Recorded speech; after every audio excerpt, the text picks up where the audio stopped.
So ഇനി question number 5 refractive index തന്നിട്ടുണ്ട്, medium തന്നിട്ടുണ്ട്. വാട്ടറിൻ്റെ റിഫ്രാക്റ്റീവ് ഇൻഡെക്സ് 1.33 കെറോസിൻ്റെത് 1.44. നമ്മൾ റിഫ്രാക്റ്റീവ് ഇൻഡെക്സിനെ റെപ്രസെൻ്റ് ചെയ്യാം. അപ്പോൾ ഞാൻ റെപ്രസെൻ്റ് ചെയ്യാൻ പോകുന്നത് എൻ ആക്കിയിട്ടാണ് അല്ലേ? ഇങ്ങനെയല്ലേ നിങ്ങൾ പഠിച്ചിട്ടുണ്ടാവുക, എൻ.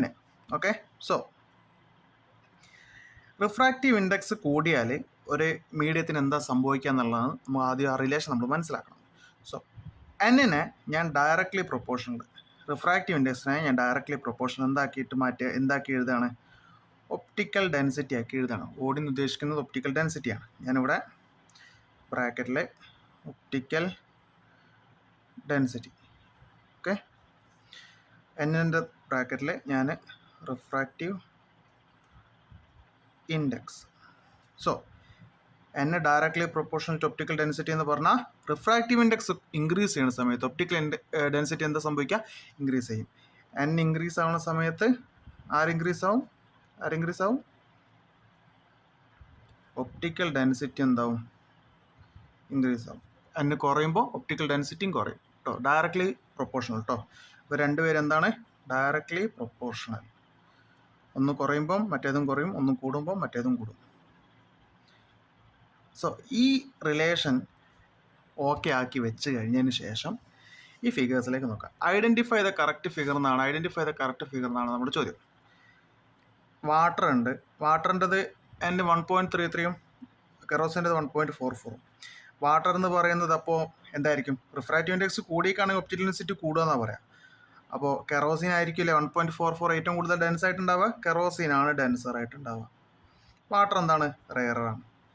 കമ്പയർ ചെയ്ത് നോക്കുമ്പോൾ അങ്ങനെയല്ലേ വരിക? എന്നെ കൂടിയ ആൾക്ക് കുറച്ച് കട്ടി ഉണ്ടാവും. എന്നെ കെറോസിനാണ് കൂടുതൽ, സോ അതിന് കുറച്ച് കട്ടിയുണ്ട്, ഡെൻസർ എന്ന് എഴുതി. ഇവിടെ ആദ്യം നമ്മൾ മാർക്ക് ചെയ്യുക ഒരു അറിയാൻ വേണ്ടിയിട്ട്. കെറോസിനെ ഞാൻ ഡെൻസർ എന്ന് കൊടുത്തു, വാട്ടറിനെ ഞാൻ റെയറാക്കി. Kerosene denser, water rare, kerosene denser, water rare. So ഇനി നമുക്ക് നോക്കാം.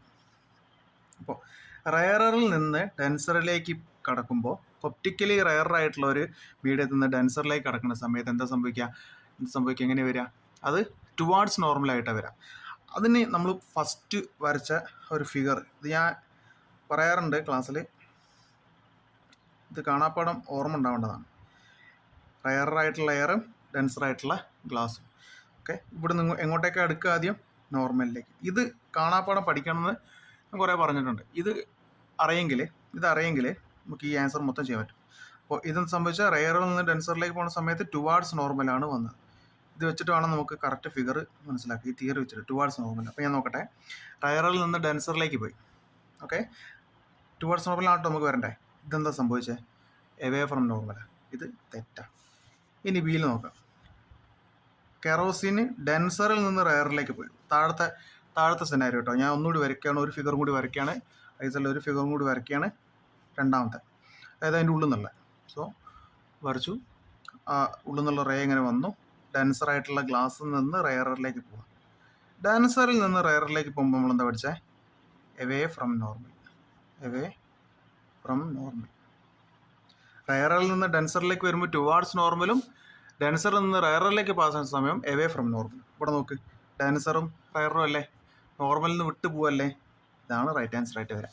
ഈ 3 ഇത് ടോട്ടൽ ഇൻറ്റേർണൽ റിഫ്ലക്ഷൻ ആണ് വരച്ചിരിക്കുന്നത്. അതിന് ക്രിട്ടിക്കൽ ആംഗിളൊക്കെ വേണം, ശരിക്കും തരണം, എന്നാലേ നമുക്കൊരു ഇതിൽ ഡിറ്റർമിനേഷൻ എത്താൻ പറ്റുള്ളൂ. ഇത് എന്താ പറഞ്ഞത്?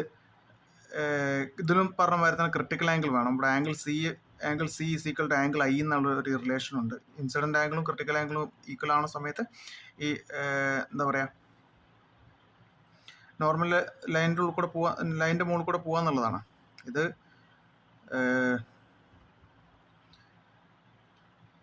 നോർമൽ വരച്ചിരിക്കുന്ന ലൈനാണ്. സോ ഇതിങ്ങനെയും അല്ല ശരിക്കും വരിക. ഫിഗർ ഡീൻ്റെ അകത്ത് ഫിഗർ ഡി ഒരിക്കലും പോസിബിൾ അല്ല. അത് ആക്ച്വലി തെറ്റാണ്. ഫിഗർ ഡി ഒരിക്കലും പോസിബിൾ അല്ല. ഞാൻ ക്വസ്റ്റ്യൻ പേപ്പറിൽ നിന്ന് മാറ്റിയപ്പോൾ ഫിഗറിൽ മിസ്റ്റേക്ക് ആണെന്ന് അറിയില്ല. ഇത് ഒരിക്കലും പോസിബിൾ അല്ല. അത് നമുക്ക് മനസ്സിലാക്കാം. കാരണം ഇൻസിഡൻറ്റ് വന്നിട്ട് നോർമലിൻ്റെ അടുത്തേക്കാണ് പോകേണ്ടത്. അതായത് ഇങ്ങനെയാണ് വരേണ്ടത്. ഓക്കെ, ഇങ്ങനെയാണ് വരേണ്ടത്. അല്ലാണ്ട് നോർമലിൻ്റെ മുകളിൽ കൂടെ പോവുക. ഞാൻ പറഞ്ഞ മാതിരി ആംഗിൾ സിയും ആംഗിൾ ഐയും ഈക്വൽ ആകുമ്പോൾ ഈ ഫിഗറെ മൊത്തത്തിൽ തെറ്റാണ്. ഓക്കെ, ഇത് രണ്ടും തെറ്റാണ്. ഇതിന് T I R angle C തന്നാലും ആംഗിൾ സി തന്നു കഴിഞ്ഞിട്ടാണെങ്കിൽ ഗ്രേറ്റർ ദാൻ ആംഗിൾ ഐ എന്ന് പറഞ്ഞു തരികയാണെന്നുണ്ടെങ്കിൽ ഓക്കെ ആയിരുന്നു. പക്ഷെ അതിവിടെ തന്നിട്ടില്ല. അപ്പോൾ ഫിഗർ ബി ആണ് റൈറ്റ് ആൻസർ. ശ്രദ്ധിക്കുക, ഒന്നുകൂടി പറയാം. നമ്മളൊരു റിലേഷൻ ആദ്യം തന്നെ നമ്മൾ എസ്റ്റാബ്ലിഷ് ചെയ്യണം. നമ്മൾ എസ്റ്റാബ്ലിഷ് ചെയ്യുന്ന റിലേഷൻ എന്താണെന്ന് വെച്ചാൽ refractive index is directly proportional to optical density. N directly proportional to optical density. N കൂടിക്കഴിഞ്ഞാൽ ഒപ്റ്റിക്കൽ ഡെൻസിറ്റിയും കൂടും. ഒപ്റ്റിക്കൽ ഡെൻസിറ്റി കൂടി എന്നും കൂടും. മറ്റേത് കുറഞ്ഞാലും മറ്റേതും കുറയും. എൻ കുറഞ്ഞാൽ ഓടിയും ഒപ്റ്റിക്കൽ ഡെൻസിറ്റിയും കുറയും.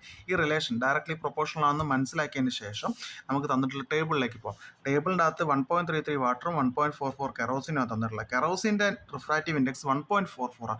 സോ എൻ കൂടി കഴിഞ്ഞാൽ എന്താ സംഭവിക്കുക? എൻ കൂടി കഴിഞ്ഞ് കഴിഞ്ഞാൽ ഒപ്റ്റിക്കൽ ഡെൻസിറ്റി കൂടും. അപ്പോൾ കട്ടിയുള്ള സാധനം ഏതാ? കെറോസിൻ. അപ്പോൾ കെറോസിൻ ഡെൻസറും വാട്ടർ റയറും ആയിട്ട് കൺസിഡർ ചെയ്തിട്ട് ഈ ഫിഗർ നമ്മൾ പഠിച്ചിരിക്കുന്ന തിയറി പ്രകാരം എക്സിക്യൂട്ട് ചെയ്ത് കഴിഞ്ഞാൽ നമുക്ക് ആൻസർ കിട്ടും. സോ ഡെൻസറിൽ നിന്ന് റയറിലേക്ക് പാസ് ചെയ്യുന്ന സാധനം എന്തായിരിക്കണം ചെയ്യേണ്ടത്?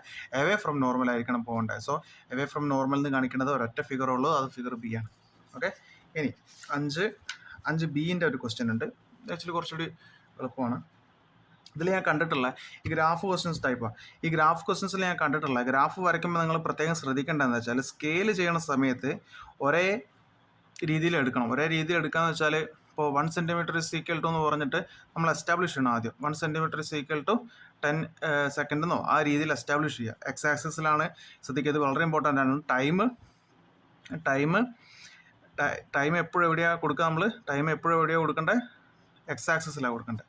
ഒരു ഗ്രാഫ് ഉണ്ടെങ്കിൽ ടൈം എപ്പോഴും എവിടെയാണ് കൊടുക്കേണ്ടത്? എക്സ് ആക്സിസിൽ, അതായത് വലത്തോട്ടേക്കുള്ള ഡയറക്ഷനിലായിരിക്കണം ആര് കൊടുക്കേണ്ടത്? ടൈം കൊടുക്കേണ്ടത്. ഇത് വളരെ ഇമ്പോർട്ടൻ്റ് ആണ്. ഇത് കുറേ ആൾക്കാർ തെറ്റിക്കുന്നതാണ്. സോ നമുക്ക് ഇതിലേക്ക് നോക്കാം.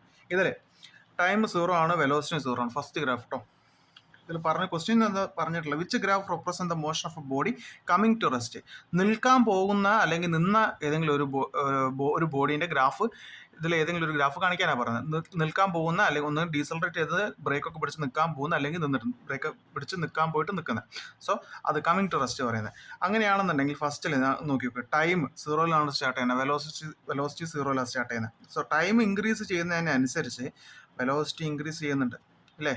ഇത് നിൽക്കാൻ പോകുന്നതാണോ? അല്ല, നിൽക്കാൻ പോകുന്നതല്ല. നമുക്ക് സി നോക്കാം, അല്ലെങ്കിൽ ബി നോക്കാം.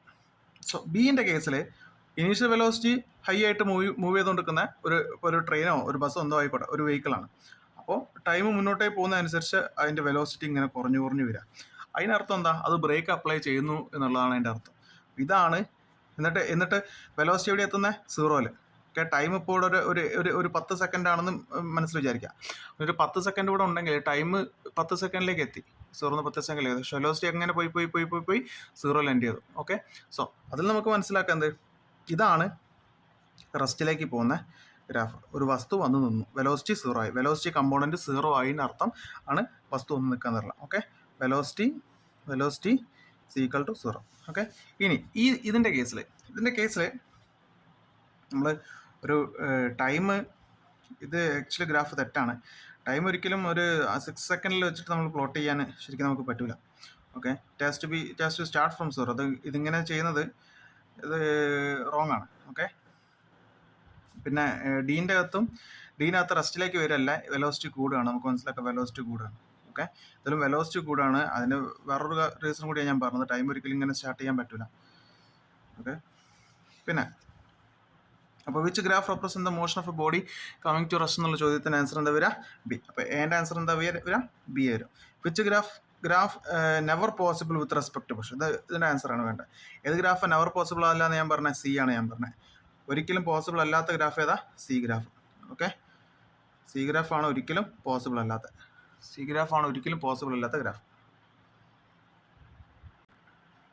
ഇനി 9th ക്വസ്റ്റ്യൻ ആണ്, തിയറി ക്വസ്റ്റ്യൻ ആണ്. അത് what is meant by inertia of motion ആണ്. ഇനേർഷ്യ എന്താണെന്നാണ് ചോദിക്കുന്നത്. അപ്പോൾ സോ എന്താ പറയുക? It's a natural tendency. ഞാൻ സ്റ്റേറ്റ്മെൻറ്റ് മൊത്തമായിട്ട് എഴുതുന്നില്ല. It's a natural tendency of a body. എന്തിനുള്ളതാ? ടു സ്റ്റേ ഇൻ യൂണിഫോം മോഷനിൽ നിൽക്കാനോ അല്ലെങ്കിൽ or a state of rest. ഇതുവരെ until an unbalanced external force acts upon it. Okay, so ഇതാണ് inertia of motion ആയിട്ട് നമുക്ക് പറയാൻ പറ്റുന്നത്. സോ ഇതിൻ്റെ രണ്ടാമത്തെ question state the law of motion associate with this. Associate ചെയ്യുന്ന ലോ ഏതാ വരുന്നത്? ന്യൂട്ടൺസ് ഏതാ വരുന്നത്? Newton's first law.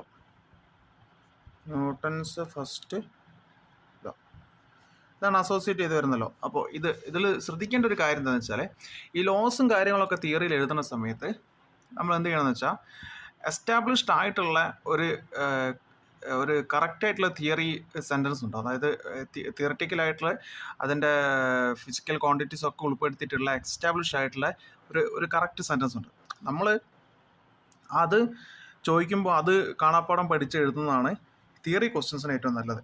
കാരണം നമ്മൾ എന്തെങ്കിലും ഒരു ടേം വിട്ടുപോയി കഴിഞ്ഞാൽ അത് മൊത്തത്തിലുള്ള ഇതിനെ മാറ്റും, അർത്ഥത്തിനെ മാറ്റും. സോ ഞാനതാണ് റെക്കമെൻഡ് ചെയ്യുക. സംഗതി ഇതിപ്പോൾ നമുക്കറിയാവുന്ന നമ്മൾ എഴുതി വെക്കാം. ഞാൻ എഴുതിയിട്ടുള്ള 3 പോയിന്റ് ആക്കിയിട്ടാണ് എഴുതിയത്. ഞാൻ സ്റ്റേറ്റ്മെന്റ് ആക്കിയിട്ടല്ല, ഒരൊറ്റ പാരഗ്രാഫ് ആയിട്ടല്ല എഴുതിയത്. സോ നിങ്ങൾ ടെക്സ്റ്റിൻ്റെ അകത്ത് ന്യൂട്ടൺസ് ഫസ്റ്റിൽ നോക്കുക, അത് അതേമാതിരി തന്നെ പഠിക്കുക, എന്നിട്ട് അതേമാതിരി തന്നെ എക്സാം എഴുതുക. ഇത് അങ്ങനെയാണ് ലോസിൻ്റെ കേസസിലൊക്കെ അങ്ങനെയാണ് എഴുതേണ്ടത്. ഓക്കെ, ഈ പത്താമത്തെ ഏതാ വരുന്നത്? Complete the diagram. ഏതാ വരിക? ഗ്ലാസിൻ്റെ റിഫ്രാക്റ്റീവിൻ്റെ ഗ്ലാസിൻ്റെ ക്രിട്ടിക്കൽ ആംഗിൾ എത്ര വരുന്നത്? എത്ര വരിക? 42 അല്ലേ? 42ൻ്റെ മുകളിലേക്കല്ലേ ഇതുള്ളത്. സോ ഇൻസിഡൻറ്റ് റേ ഉള്ളിലാണേ. അങ്ങനെയാണെന്നുണ്ടെങ്കിൽ എങ്ങോട്ടേക്ക് വരെ പുറത്തേക്ക് പോകും? ഇല്ല. Angle c greater than angle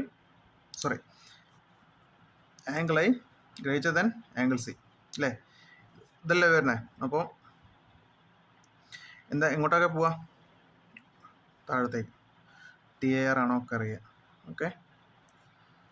okay, ഇനി രണ്ടാമത്തെ ഫിഗറിൽ എയറാണ്, ഗ്ലാസ്സാണ്. എയറിലാണ് ഇൻസിഡൻറ്റ് റേ ഉള്ളത്. ഓക്കെ, ഇത് ഗ്ലാസ്സാണ്. സോ ഇതിൻ്റെ കേസിൽ ഇത് ഒക്കെ ഒരു റിഫ്രാക്ഷനാണ് ഉണ്ടാവുക. ഓക്കെ, റെയറിൽ നിന്ന് ഡെൻസറിലേക്ക് പോകുമ്പോൾ എന്താണ് ഉണ്ടാവുക?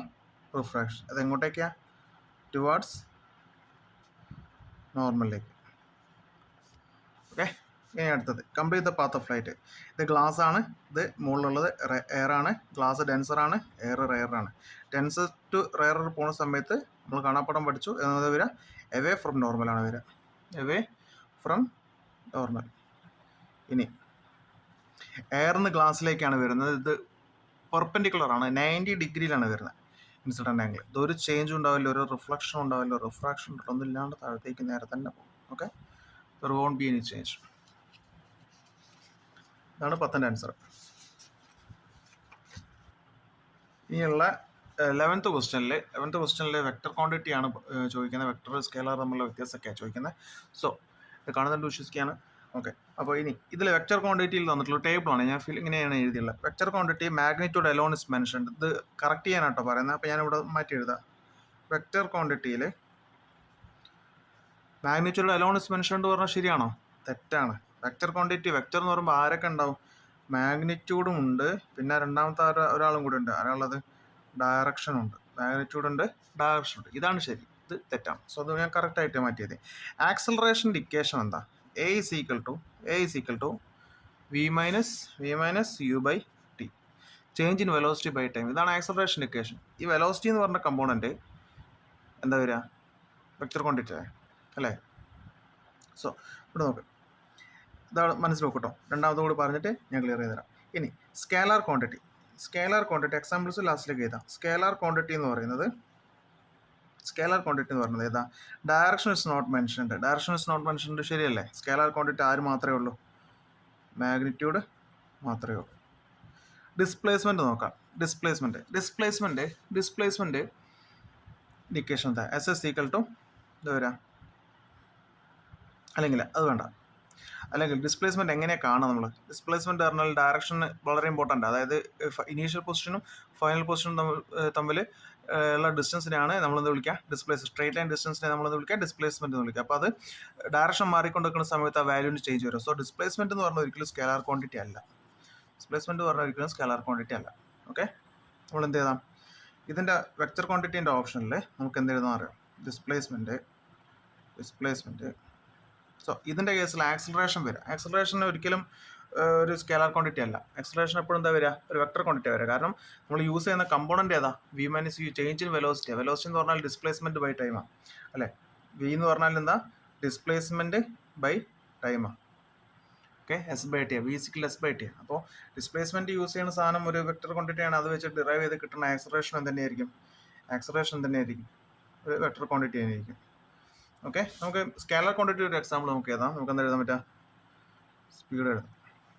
ഓക്കെ, ഇനി 11b, write down 2 important differences between speed and velocity. ഞാൻ ഇവിടെ എഴുതാണ്, സ്പീഡ് എന്ന് എഴുതാണ്, ഇവിടെ ഞാൻ വരയ്ക്കുകയാണ്, ഇവിടെ ഞാൻ വെലോസിറ്റി എന്ന് എഴുതാം. ഓക്കെ, ഇനി സ്പീഡിൻ്റെ equation, speed is equal to എന്താ വരിക, distance by time. Velocity is equal to എന്താ വരിക, ഡിസ്പ്ലേസ്മെൻറ്റ് ബൈ ടൈം അല്ലേ. രണ്ടും ഡിഫറെൻറ്റ് ഇക്വേഷൻ, രണ്ട് ഡിഫറൻസ് എഴുതാൻ പറഞ്ഞു. സ്പീഡ് എന്ന് പറഞ്ഞാൽ എന്ത് ക്വാണ്ടിറ്റിയാണ്, സ്കെലാർ. വെലോസിറ്റി എന്ന് പറഞ്ഞാൽ എന്താ, വെക്ടർ. ഒന്ന് സ്കെലാർ ക്വാണ്ടിറ്റിയാണ്, ഒന്ന് വെക്ടർ ക്വാണ്ടിറ്റിയാണ്. ഓക്കെ, രണ്ട് ഡിഫറൻസ് അയക്കുന്നു കേട്ടോ. ഓക്കെ, ഇതാണ് സെക്ഷൻ ബി ആയിട്ടുള്ള. ഇനി അടുത്തത് സെക്ഷൻ സി.